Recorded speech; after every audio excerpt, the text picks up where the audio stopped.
여러분 감사합니다. 이번 6월에는 성공하는 삶의 비결이라는 주제를 가지고 같이 공부를 했습니다. 사람 누구나 사랑받고 인정받기를 원하면서 살아가고 있습니다.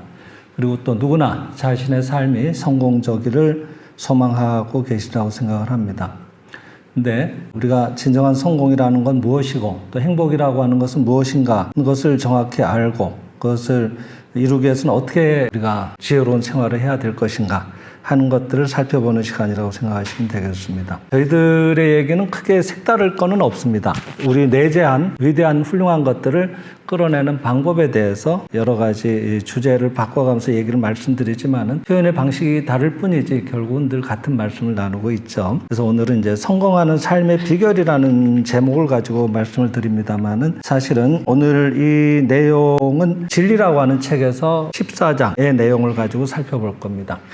이 진리라는 책은 총 11권짜리 전집이고요. 그 중에 한국교문사에서는 1권과 2권 그리고 6권 이렇게 3권을 출판을 해놓고 있습니다. 그 중에 오늘은 2권 기초편입니다. 이번에 14장 부분을 같이 살펴볼 겁니다. 원래 이 14장의 제목이 처세의 요체에 대해서 이렇게 좀 어려운 말로 되어 있습니다. 아무래도 이 책들이 전부 옛날 책이다 보니까 한자식 표현들을 많이 쓰시거든요. 또 한국교문사는 번역 방침이 직역을 위주로 하는 번역 방침을 갖고 있습니다. 그래서 말을 매끄럽게 다듬기보다는 원저자의 어떤 의도를 그대로 전달한다는 그런 입장을 고수하셔서 초대 사장님이셨죠. 송환 선생님 시절부터 그런 방침을 갖고 있기 때문에 가능한 한 어렵더라도 한자 문체를 그대로 사용하고 있습니다. 처세라고 하는 것은 사람들과 어울려서 살아가는 일을 처세라고 했습니다. 그리고 요체라고 하는 것은 중요한 것을 요체라고 합니다. 그러니까 이 처세 요체에 대해서 그러면 여러분들이 이해하시기가 좀 어려울 것 같아서 아까 말씀드린 대로 성공하는 삶의 비결에 대해서 이렇게 같이 공부를 하자고 말씀을 드린 겁니다. 자, 그럼 본문에 들어가서 351쪽부터 시작이 되는 내용인데요. 이 장에서 말씀하시고자 하는 핵심적인 부분을 전달을 드려보겠습니다. 먼저 이런 문제를 하나 제기를 하고 계시는데 어떤 사람이 인생에 굉장히 고민스러운 내용이 있어서 그것을 골똘히 생각하면서 무심히 길을 걷고 있는데 가다가 우연히 보니까 횡단보도가 나와서 길을 건너야 되는데 횡단보도 앞에 서게 된 거예요. 교통경찰도 서 있고 근데 그 앞에 이렇게 팻말이 서 있는데 뭐라고 써 있는 거 아니? 멈추어라. 그리고 잘 보라. 그리고 마음을 안정시키고 잘 봐라. 그래서 멈춰라, 잘 보라 이런 문구가 확 들어온 거예요. 그렇구나. 내가 지금 딴 데 정신이 팔려서 차가 오는 걸 제대로 안 보고 그죠? 멈추지도 않고 길을 건너다가는 잘못하면 차에 칠 수도 있을 뻔했구나. 그렇다. 멈추고 보는 게 맞구나 하고 그 말을 생각하다가 문득 떠오른 게 그렇구나. 내가 인생을 함부로 너무 걸어온 거 아닌가? 지금까지. 나는 주위를 잘 보지 않고 서둘러서 걷기만 하고 있었다. 좀 더 마음을 안정시키고 그리고 신의 지혜를 받아서 그 인도를 받아서 지금부터 재출발해보는 것이 필요하구나 하고 깨달았다는 얘기를 소개하고 계십니다. 여러분들도 공감을 하실 겁니다. 방금도 저도 이 마이크 선을 정리를 했습니다만은 여러분들 앉아 계시고 마음이 급하면은 허둥대다 보면은 이 별게 아닌 것 같아도 꼬이면은 나중에 더 막 꼬여버려요. 그러면 더 시간이 더 많이 걸리게 됩니다. 바쁠수록 돌아가라는 우리말이 있죠. 천천히 보는 거예요. 그러면 이게 어디서부터 꼬였는지가 보이는 겁니다. 문제의 원인이라고 할까? 그 상황을 정확하게 알 수가 있게 되는 겁니다. 그래서 그 다음에 이런 얘기를 하고 계십니다. 정 속에야말로 그 해결이 있다 그랬습니다. 이 정이라고 하는 건 한자인데 고요할 정자. 우리가 정숙 이런 말 쓰잖아요. 뭐 이런 학교 같은 데 보면 정숙 이렇게 써놨죠. 그게 고요할 정자입니다. 그 고요함 속에야말로 해결이 있다 그랬습니다.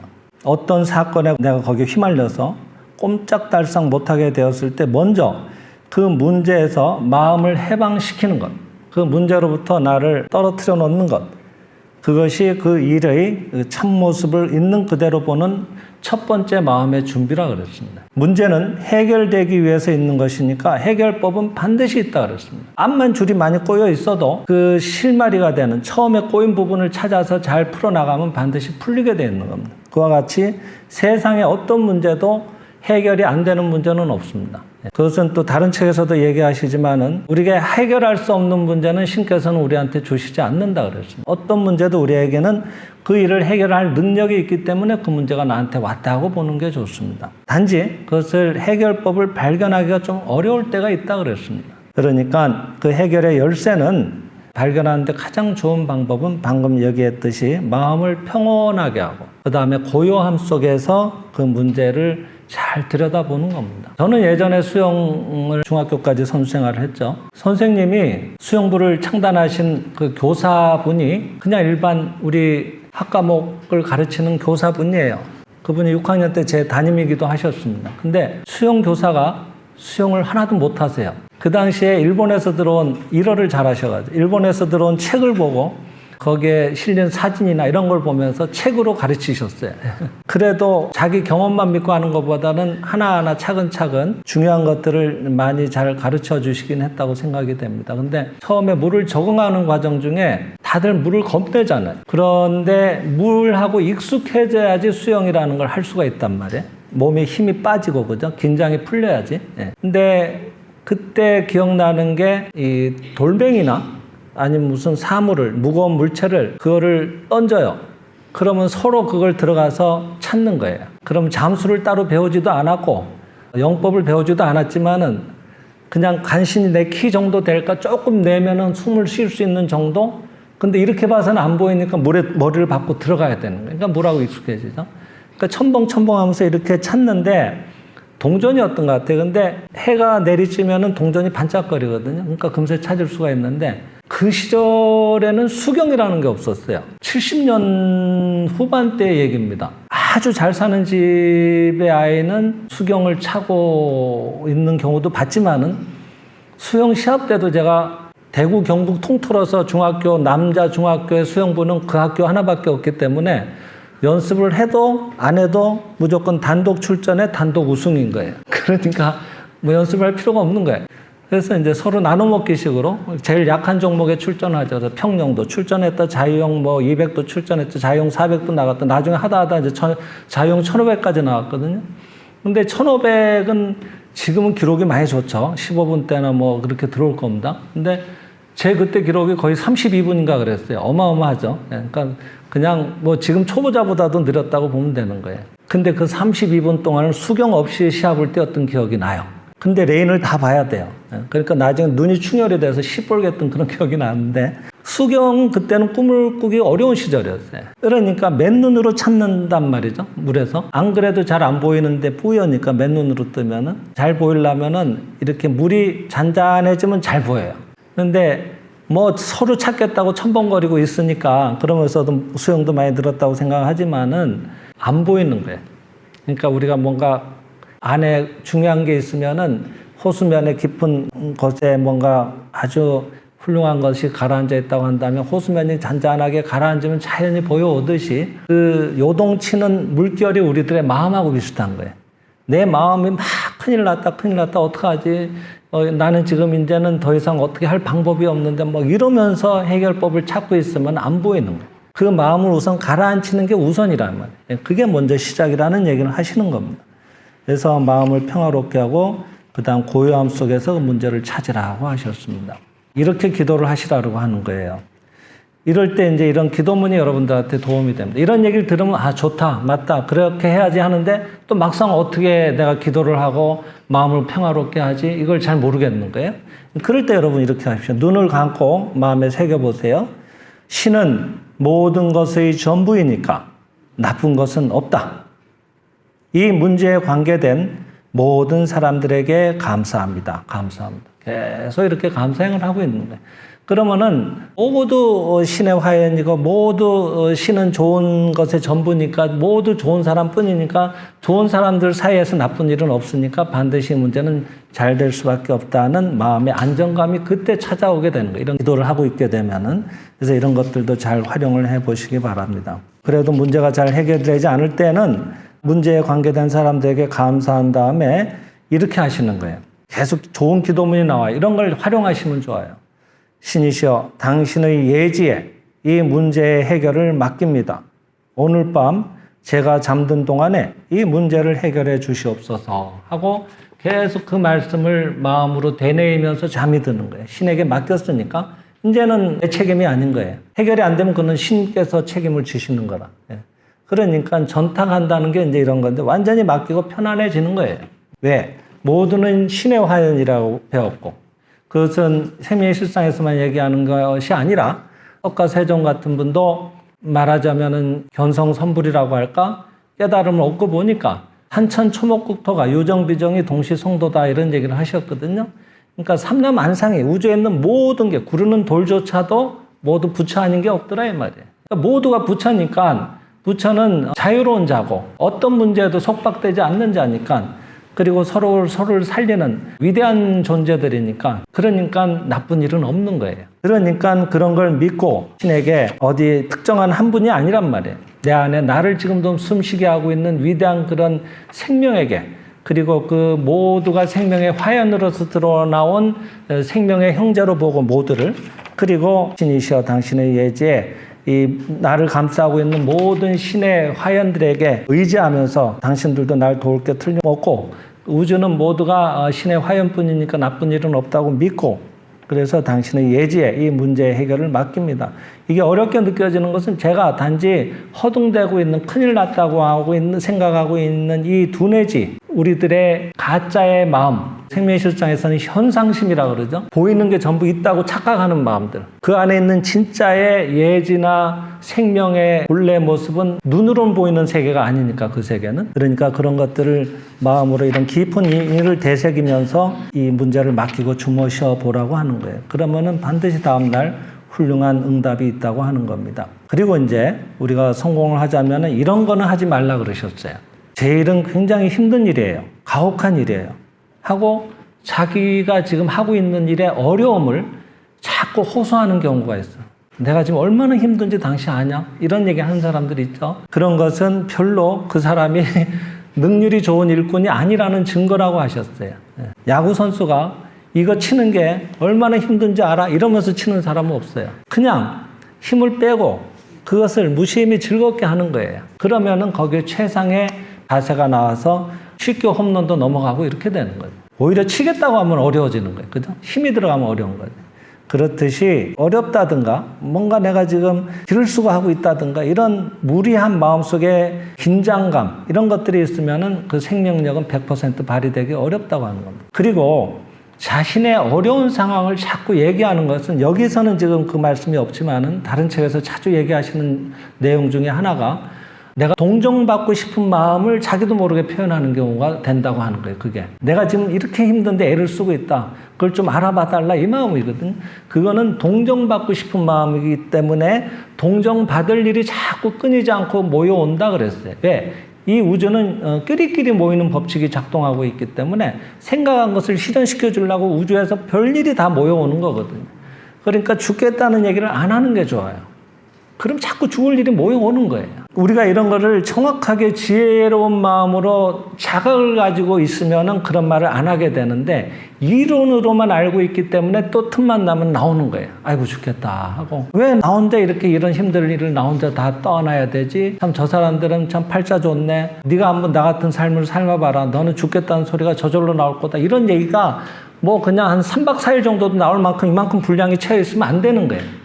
내 안에 그런 내 분량이 차여있기 때문에 그런 일이 몰려오는 건 까맣게 내가 모르고 그 말을 하고 있다 이 말이에요.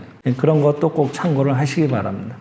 그러니까 가능한 한 이런 얘기는 안 하는 게 좋습니다. 그리고 성공하는 삶을 이루기 위해서는 먼저 신을 사랑하라 그랬습니다. 기독교에서도 항상 하나님을 사랑하라 그러죠. 근데 하나님을 어떻게 사랑하는지는 잘 얘기를 안 해줘요. 생명의 실상에서는 정확하게 얘기를 해줍니다. 사랑한다는 건 뭔가 하면은 종교적인 감정으로서 얘기할 때 연인 간의 이성적인 그런 연애적인 감정이 아니라 그랬어요. 종교적인 의미에 있어서 사랑이라고 하는 것은 일체감이라고 했습니다. 일체감을 제일 정확하게 얘기한 게 지난 시간에도 얘기 드렸지만은 이 자타일체 감정인데 역사 이래로 가장 사랑이 깊었던 분이 석가모니 부처님과 예수님이란 말씀을 드렸죠. 그분들은 모두가 생명의 형제 자매로 자타일체감을 엄청나게 깊게 자각을 하셨던 분들인 거예요.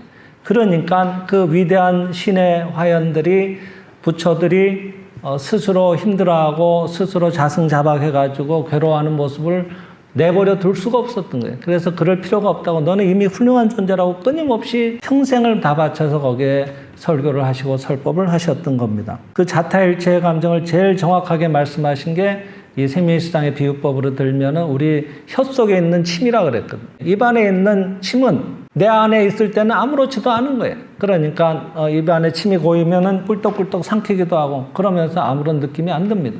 하지만은 내 입속의 침이라도 퇴하고 이렇게 손바닥에 한번 뱉어놓고 아 이거 내 건데 아까우니까 다시 먹어야지 하고 핥아 먹으려고 그러면 도저히 안 된다 이 말이에요. 그건 암만 내 거라도 안 되는 거예요.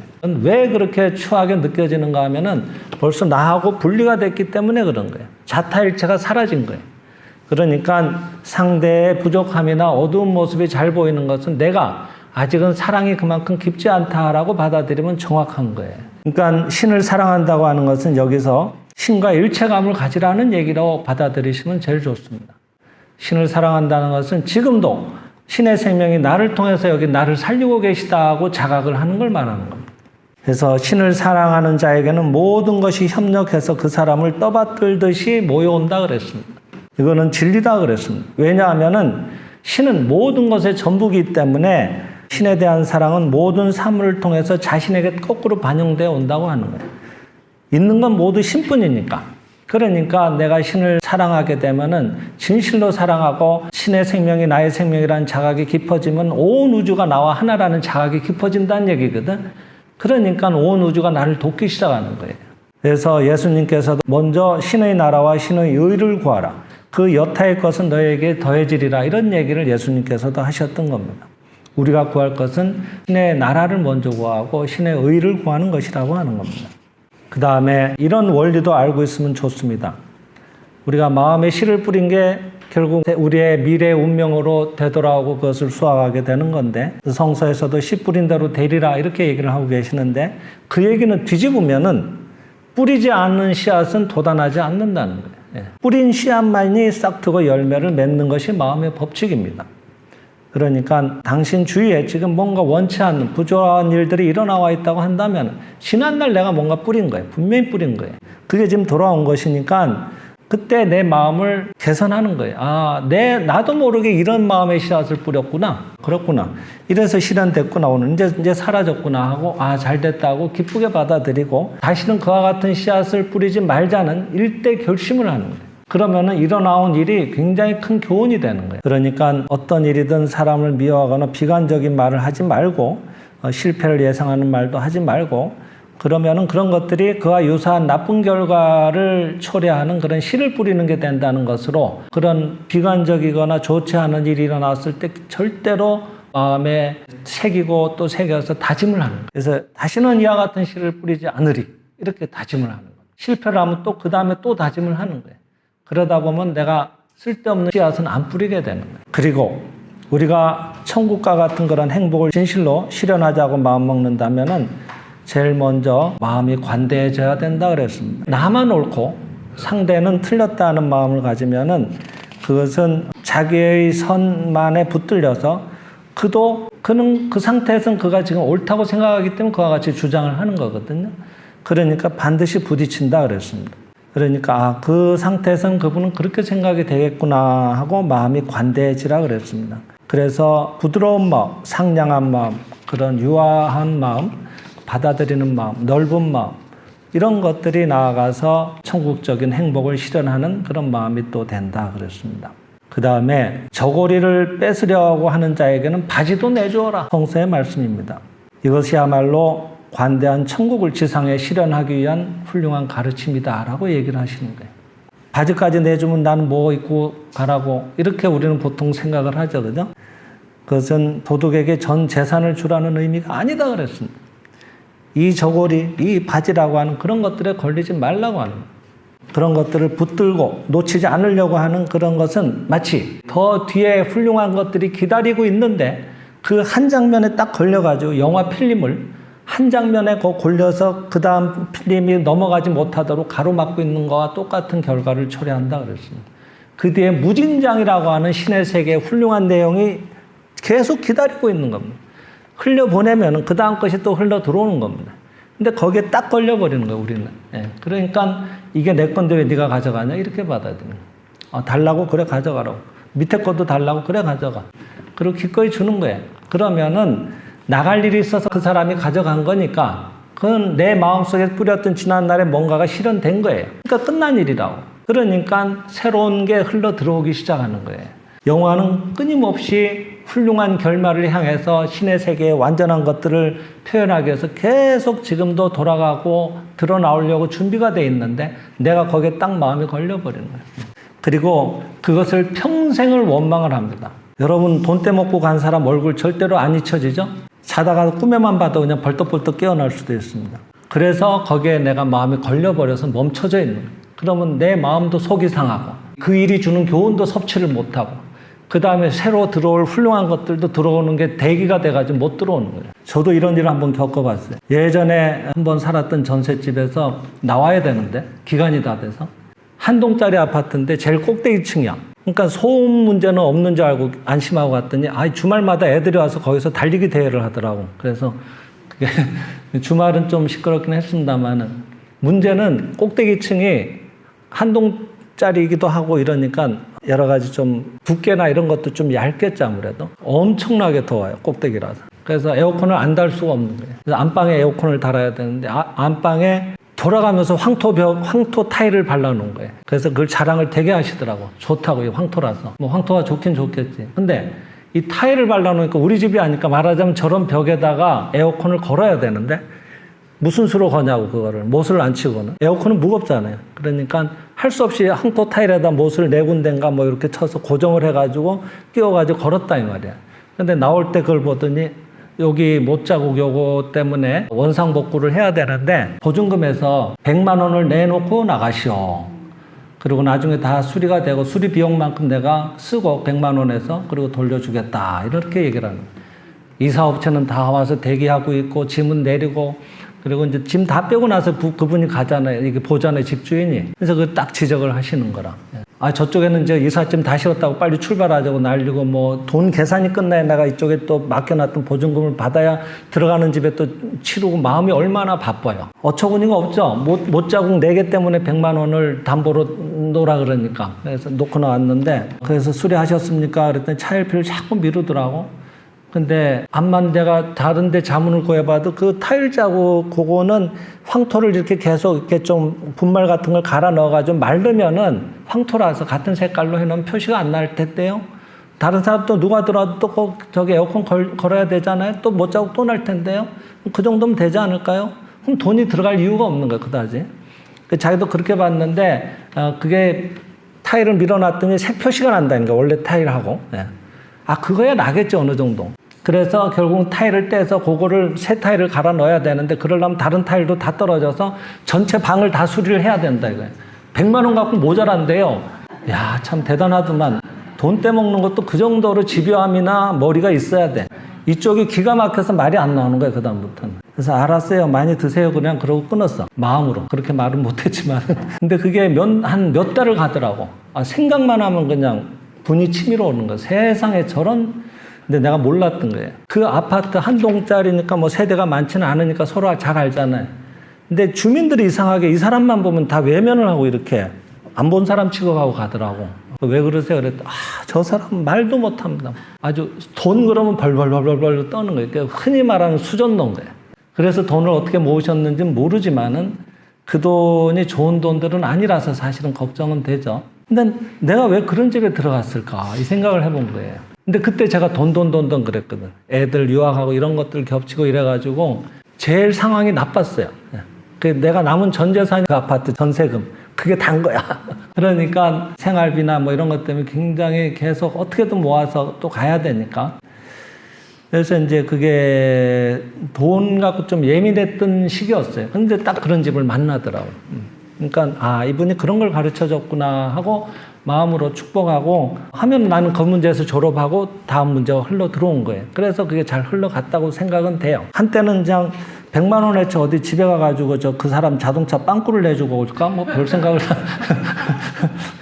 억울하니까. 그게 일반적이잖아요. 보통 일반적인 사람들은 다 그렇게 생각을 할 거라고. 근데 그게 자기를 죽이는 일인지는 잘 모른다 이 말이에요. 그래서 이런 것도 우리가 그냥 좋은 말씀이구나 하고 지나가면 그만이지만 사실은 이런 예를 들어서 잘 살펴보면 우리가 일상에 마주칠 수 있는 장면들이라고. 근데 그걸 갖고 붙들고 늘어지면 나를 죽인다고요. 그리고 문제는 더 훌륭한 게 들어오는 것이 자꾸 막혀요.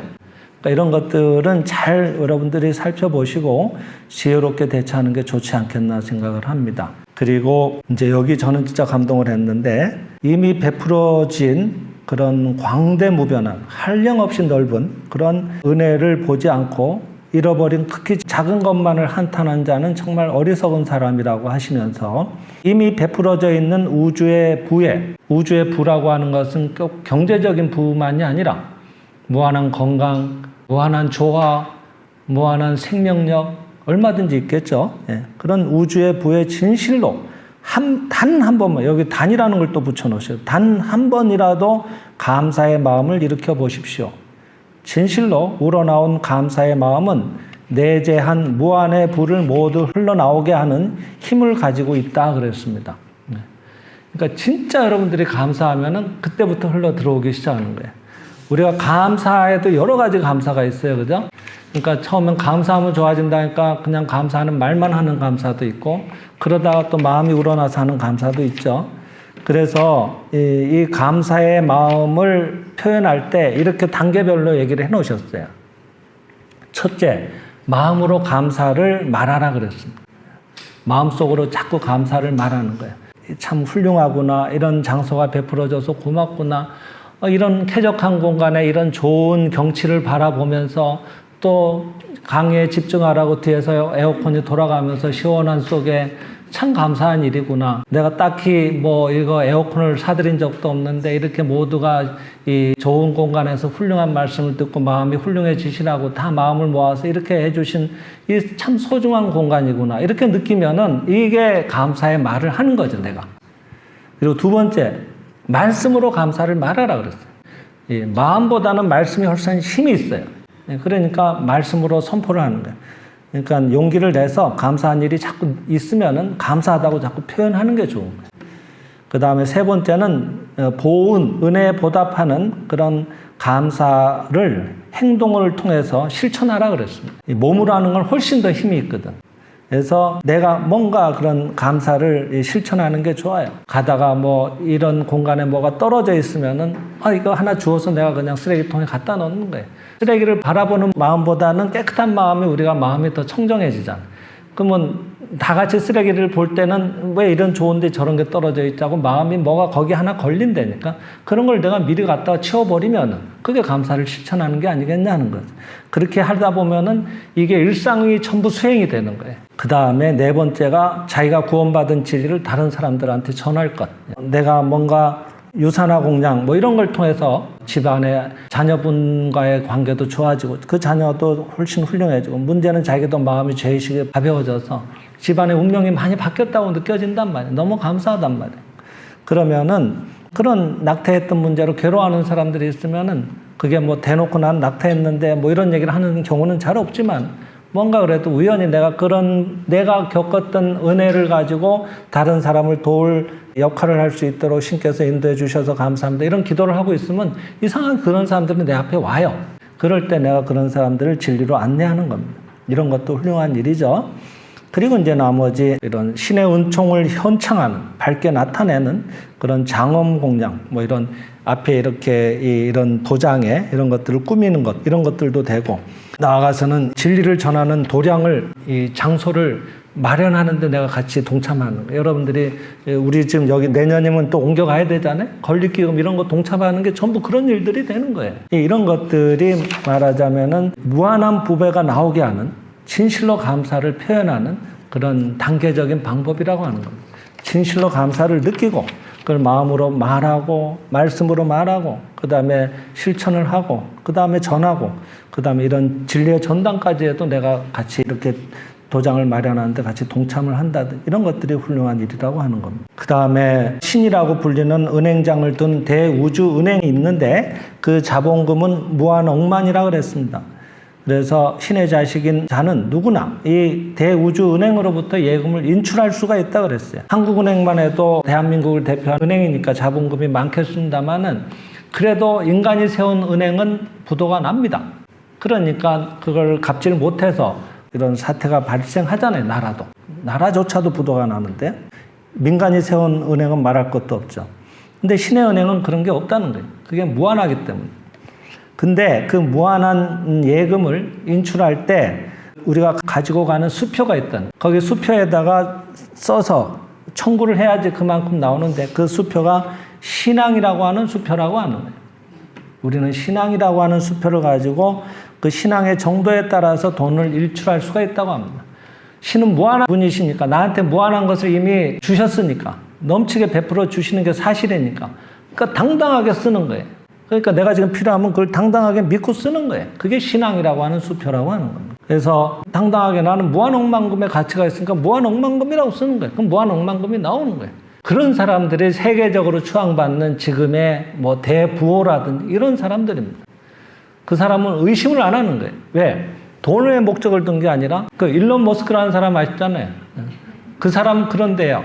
아침마다 그날 할 걸 생각하면 막 두근거린다는 거예요. 여러분, 중학교 때나 고등학교 때 수학여행 가기 전날 밤 같은 그런 심정 있죠? 그런 일상인 거예요, 이분은. 매일이. 그리고 자식한테 한마디로 압축해서 뭔가 금원과 같은 그런 말을 해준다면 어떤 말을 해주겠냐 그랬더니 여러 가지 얘기도 했지만은 가능하면 세상 사람들한테 도움이 되는 일을 하면 좋겠다는 얘기를 하는 거예요. 생각이 벌써 다르잖아요. 그러니까 그분은 내가 이렇게 해서 떼돈을 벌자는데 마음이 가 있는 게 아니라고.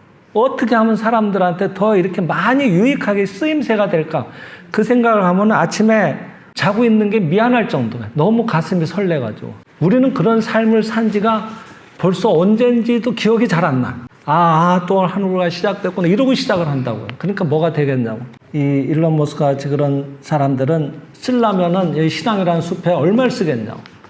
그러니까 한 나라의 예산보다도 많은 그런 자산을 지금 소유하고 있다 이 말이에요. 그리고 그 수표를 쓸 때 말이에요. 절대적으로 용서가 필요하다 그랬어요.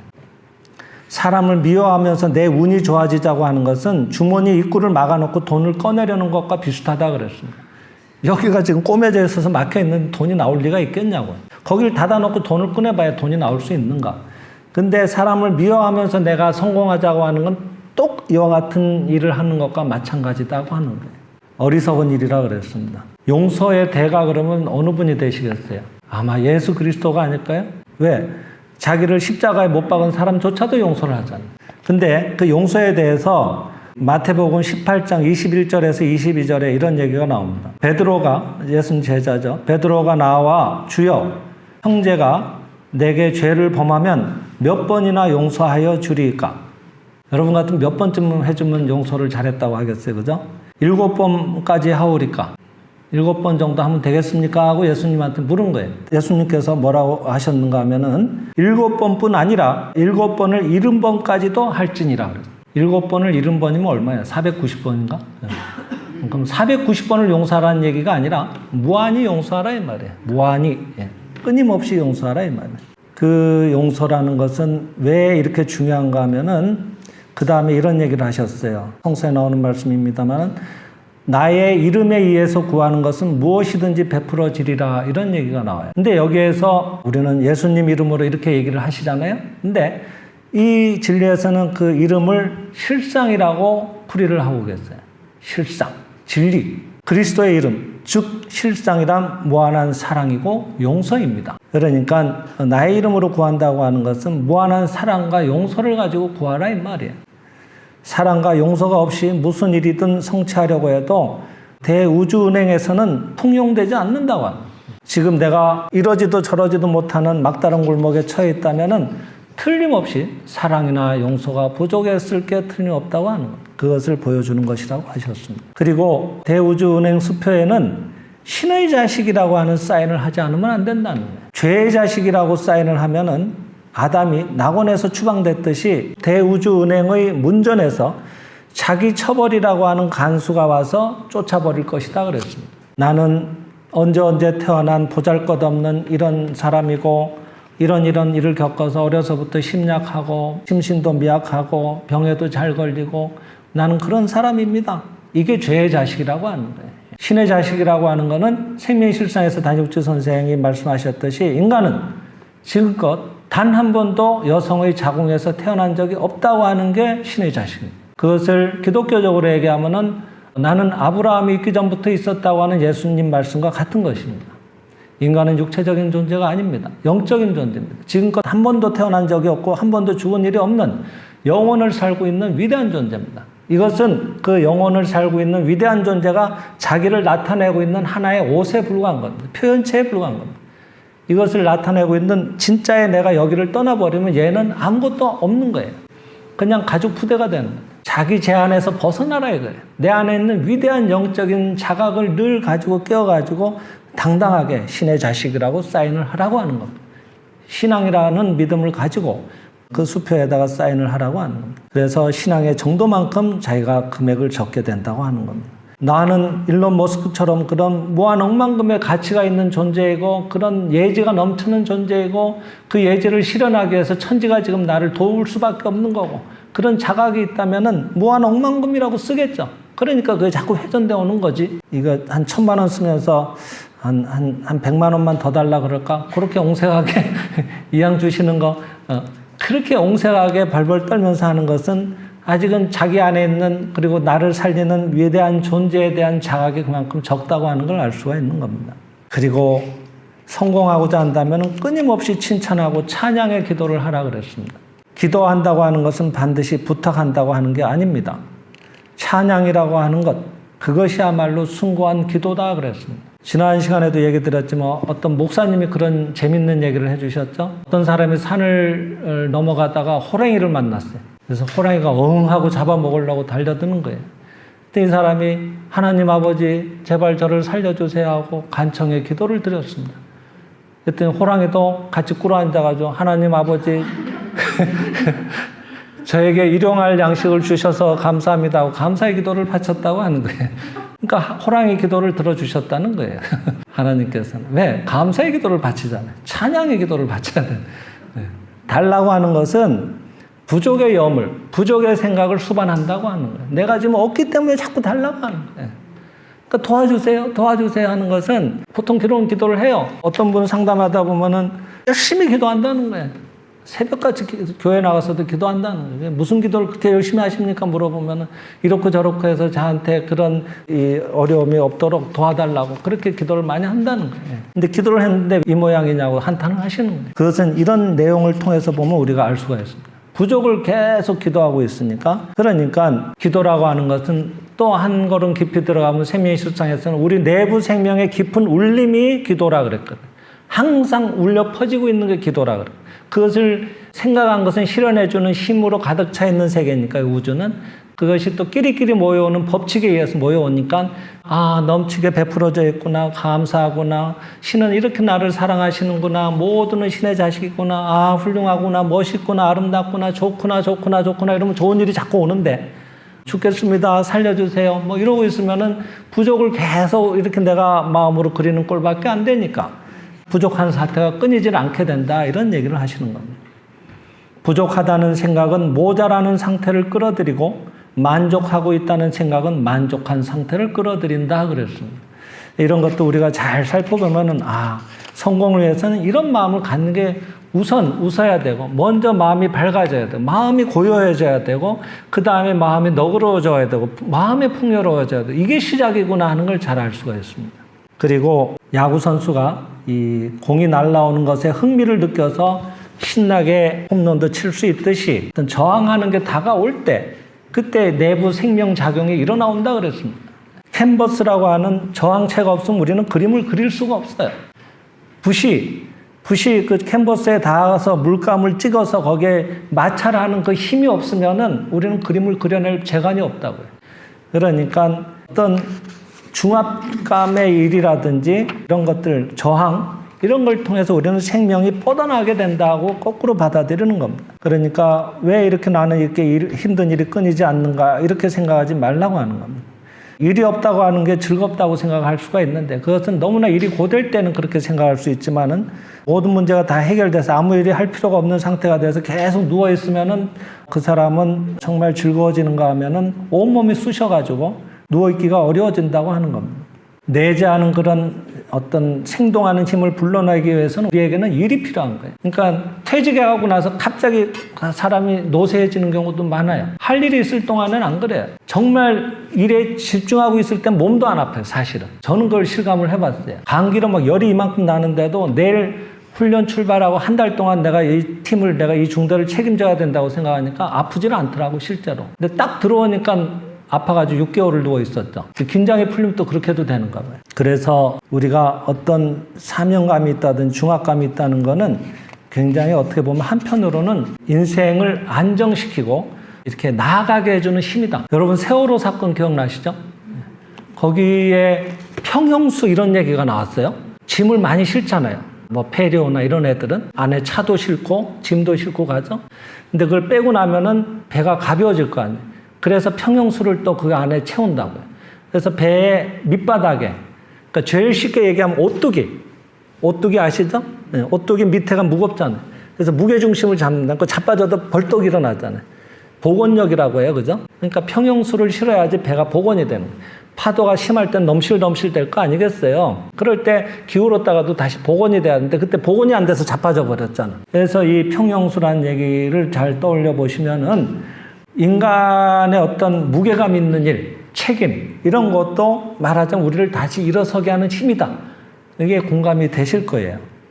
책임 없는 지위에서 해야 할 일이 없을 때 사람은 자연히 타락한다 그랬습니다. 할 일이 있을 때 계속 그쪽으로 바른 방향으로 나아가기가 쉬운 거예요, 우리는. 그리고 뭔가 집중도 계속 생기고 계속 자기 발전도 이룰 수가 있었던 거예요. 가족이 있어서, 내가 돌봐야 될 자녀가 있어서 또 나는 새로운 힘을 내게 되는 겁니다. 아무 근심 걱정 없고 돌볼 가족도 없고 그냥 쌓아놓은 돈만 있으면 대체로는 타락합니다. 대부분 그래요. 재벌 1세하고 재벌 3세는 다릅니다. 제가 일반화시켜서 함부로 폄훼하는 건 아니지만은 많은 그냥 경우를 보면 그렇다라고도 여러분들 공감하실 거예요. 대체로 3세쯤 가면 문제가 많이 나와. 왜? 자기가 노력을 해서 이룬 게 하나도 없거든. 그냥 준비되어 있었던 거 나와보니까 다 있네? 자기가 뭐 새롭게 뭐 이런 거보단 그죠? 그러다 보니까 말하자면은 엉뚱한 데 마음이 가서 타락해서 이상한 사고를, 무리를 일으키는 일들이 제법 있죠. 근데 또 이런 얘기도 하세요. 참 기괴한 일이긴 하지만은 게으른 자가 오히려 시간이 없고 열심히 일하고 있는 사람은 시간에 여유가 있다 그랬어요. 하루 종일 누워있고 하는 사람이 더 바빠. 맨날 몸도 아프고. 근데 진짜 열심히 이렇게 사명을 가지고 즐겁게 그렇게 시간을 쪼개 쓰는 사람들은 오히려 그 사이에서도 여유가 있고 유머도 나올 수가 있고 그런 거예요. 그래서 천국이라고 하는 것은 일이 없는 세계가 아니라 그랬습니다. 모든 사람들이 다른 사람들을 위해서 봉사하고 있는 그런 상태의 세계, 그런 것이야말로 천국이라고 하는 겁니다. 일 없이 게으름쟁이들만 모여있는 천국 같은 것은 그것은 게으른 사람이 그냥 혼자서 공상한 그런 쓸데없는 세계에 지나지 않는다 그랬습니다. 천국은 그런 데가 아니라고 합니다. 끝으로 이 얘기를 드리면서 마치겠습니다. 이 세계를 지배하고 있는 유일한 법칙이 있다면은 생각한 것이 실현되고 그것이 실현되올 때는 끼리끼리 모인다고 하는 거니까. 그리고 끼리끼리가 아닌 것은 반발한다고 했으니까. 그러니까 우리가 수면 중에도 우리의 뇌파는 자지 않고 계속 활동을 하듯이 수면 중에도 자기가 수면 직전에 가졌던 마음의 파동과 어울리는 것들이 계속 증폭돼서 나아간다 그러거든요. 자는 동안에도. 우리가 쉽게 생각하면 알 수 있듯이 뭐 여름에 되면 이런 공포물 같은 영화를 보고 자잖아요. 그러면 자면서도 계속 뭐가 이게 이상한 게 쫓아가지고 도망다니고 이런 경우가 있다 이 말이에요, 실제로. 그거는 이게 뇌파가 계속 자지 않고 활동한다는 걸 알 수가 있죠. 우리가 뭐 이런 거 이렇게 뇌파 같은 걸 이렇게 측정기를 갖다 놔도 계속 자면서도 뇌파가 움직이고 있잖아요, 실제로. 그러니까 수면 중에 마음의 경량을 좋은 방향으로 해두게 되는 것은 자면서도 그런 좋은 방향의 운명을 끌어들이는 그런 힘을 발휘하게 해준다 그랬습니다. 그래서 잠들기 전에 모쪼록 이런 기도를 해보라고 하는 겁니다. 뭐 자면서 성공한다 이런 책도 예전에 있었지만은 눈을 감고 마음에 깊이 한번 새겨보세요. 제가 천천히 읽어드릴게요. 예, 합장을 하듯이 이렇게 마음에 내가 나한테 들려주는 말이다 이렇게 생각하고 이런 걸 외워가지고 녹음해놓고 내 귀 옆에 틀어놓고 그걸 들으면서 자도 좋죠. 자, 이렇게 하는 겁니다. 신의 사랑이 지금 나를 에워싸고 있다. 나의 위에도, 나의 아래에도, 나의 주위에도, 나의 안에도, 오직 신의 사랑이 충만해 있는 것이다. 신은 사랑인 동시에 지혜다. 신은 항상 내가 구하는 것이 무엇인지를 아시고 내가 구하는 것을 얻기 위해서 어떻게 해야 할 것인가를 그 지혜에 의해서 인도해 주신다. 이런 기도를 해보는 겁니다. 잠들기 전에. 그러면은 잠에서 깨어났을 때 문득 이렇게 해야겠구나 하는 생각이 또 떠오른다고 하는 겁니다. 그래서 이런 오늘 성공하는 삶의 여러 가지 마음 써야 될 부분들에 대해서 또 새로운 각도에서 진리라는 책을 가지고 또 설명을 드려봤습니다만은 이런 내용들을 좀 생활 속에 실천해 보시는 그런 한 달이 되시길 기원하면서 이상으로 마치겠습니다. 감사합니다.